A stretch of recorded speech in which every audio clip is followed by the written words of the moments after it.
Okay, this is Ron King. This is my 1967 GTX 440 4-speed.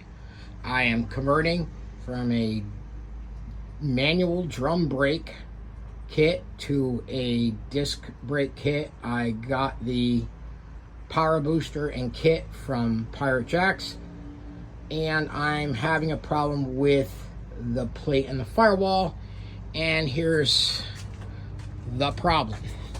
So here you have the power, that's the new power booster.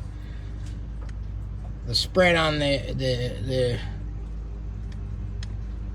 studs is the exact thread. Now what I have here is I have the new plate mounted. I just have it mounted here just as a template in front of the existing plate. The instruction says the studs that are behind here, which exists right here on these holes, moves down to these holes, and then you mount the studs through here and through here. Okay, that doesn't work because these studs that go through here are inaccessible from inside the car and inside.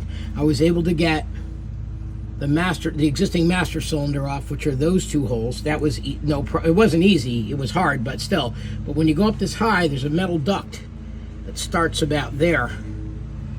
And everybody tells you, anybody that has really done the job on this car tells you that the only way to access these top studs are by removing the windshield, removing this dash, and then you could see them.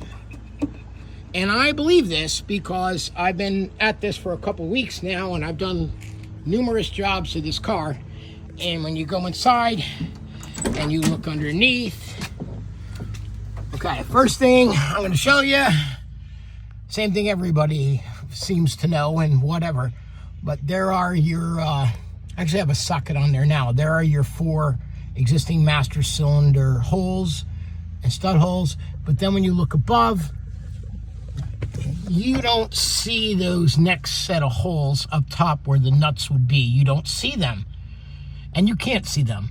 Why? Because you go over here, I removed a duct, and you see that metal, there's a metal duct that goes across the car. There it is.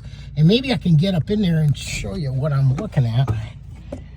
I don't know if you can see, you probably can't see anything, but that metal duct is stopping you from accessing those top nuts. And the only people that really know say, well, you got to either cut a hole in the duct or cut a hole up there or take the windshield off. And everybody really agrees you take the windshield off and go down. Now, this is concerning. Like I said, look under there. If you see a spot, you let me know, but it's not there. It doesn't exist. And you're talking 6 inches above the top holes, so you cannot access them. There is no way. And here's the steering column. You drop that, it doesn't buy anything. It doesn't. You know, you got a little more access to the bottom holes, but you don't.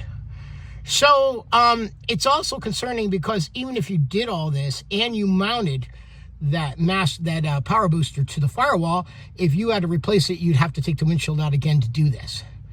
So, I mean, the GM kits, now this is the OEM kind of looking kit.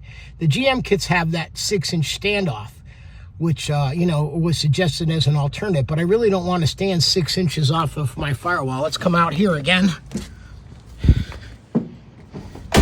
In a Mopar bay, not like a GM bay, I mean, 6 inches off the firewall, well, I guess it's not too bad, but I mean, you're going to be sitting out there pretty much, but that's your problem. You're mounting this directly to the firewall, unlike the GM kit. These top studs, again, I will tell you, they are in an area inaccessible inside the car.